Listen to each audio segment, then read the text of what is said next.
লাআল্লাকুম তাত্তাকুন। রোজা আমি দিয়েছি তাকওয়া অবলম্বন করার জন্য, ফরজগার হওয়ার জন্য, নিষ্পাপ হওয়ার জন্য, গুনাহ থেকে ফারেক হওয়ার জন্য, বান্দায় আমার মেহমান হওয়ার জন্য। কিন্তু রোজা আমি দিয়েছি বান্দাকে কাছে নেওয়ার জন্য।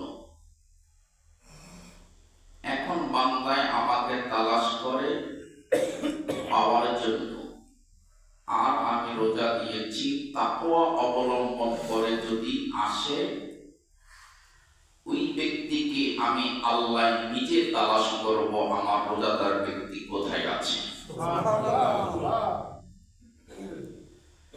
পৃথিবীতে আমরা আল্লাহকে পাওয়ার জন্য এখন আমরা ব্যস্ততা,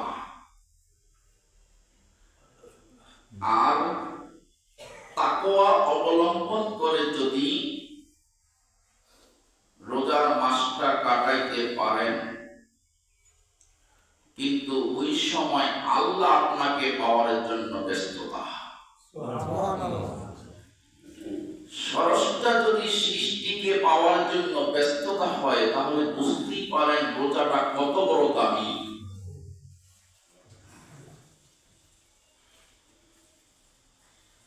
উপবাস শুধু সেহরি আর ইফতার খেলেই রোজাদার বলা হয় না।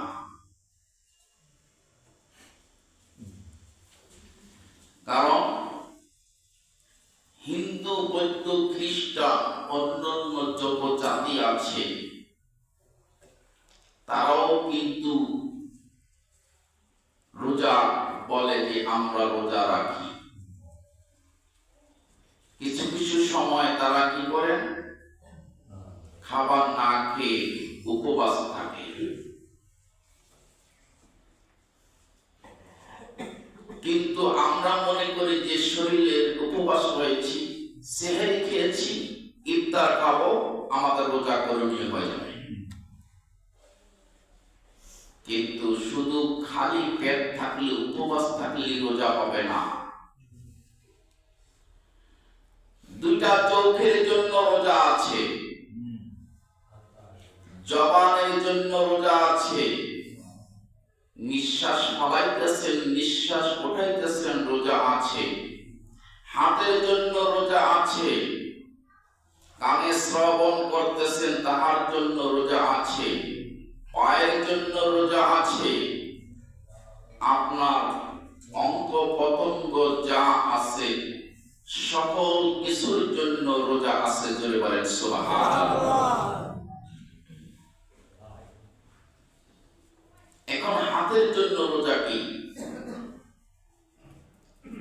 রোজাদার ব্যক্তি হাত যখন রোজা রাখবে, এই ব্যক্তি এই হাত দিয়ে সুদের লেনদেন করতে পারবে না। কিসের লেনদেন? সুদের। ঘুষের লেনদেন করতে পারবে না। অন্যায়ভাবে কারো জমি দখল করতে পারবে না। অন্যায়ভাবে কারো খাবার ছিনিয়ে খেতে পারবে না। অন্যায়ভাবে কারো সম্পদে হাত দিতে পারবে না। অন্যায়ভাবে কোনো মানুষকে বিনা দোষে দোষী করতে পারবে না। অন্যায়ভাবে কোনো মানুষকে কোনো মানুষ দোষী করার জন্য পাবন্দি করতে পারবে না। এই হাতটাকে রাখতে হবে রোজার মাসে একেবারে নিটিল পরিষ্কার, হাতের মধ্যে কোনো ঝামেলা থাকবে না। এটার নাম হয়েছে হাতের রোজা। কিসের রোজা? হাতের রোজা। জবান, জবানের রোজা হয়েছে। এই জবান দিয়ে রোজা রাখার পরে মিথ্যা কথা বলতে পারবে না। মানুষকে গালি দিতে পারবে না, এই জবান দিয়ে মানুষকে কূটনীতি করে দোষারোপ করতে পারবে না, এই জবান দিয়ে অন্যায়ের সাথে আপোষ করতে পারবে না, এই জবান দিয়ে অন্যায়কে সাপোর্ট করতে পারবে না। এই জবান দিয়ে শুধু একটাই চলবে, আমার মালিকের কাজ, আমার মালিকের জিকিরের সাথে নবীর দুরূদ চলে বলে সুবহানাল্লাহ।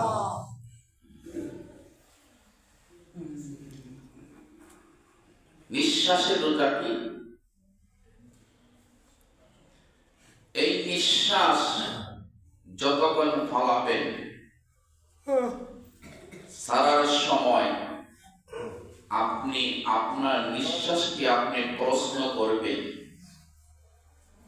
যে রে নিঃশ্বাস, তোকে আমি এখন ছেড়েছি, গ্রহণ করার মালিক আমি না, মালিক তো আল্লাহ। তবে আমি যে তোকে ছেড়েছি, কিন্তু পরবর্তী সময় নিঃশ্বাস আমি নিতে পারবো কিনা আমি জানি না। তবে তুই নিঃশ্বাস থাকা অবস্থায় আমি কখনো আমার এই হায়াত নামাটা পেয়ে রোজার মাসে আমি কাউকে ক্ষতি করব না। এটার নাম হয়েছে নিঃশ্বাসের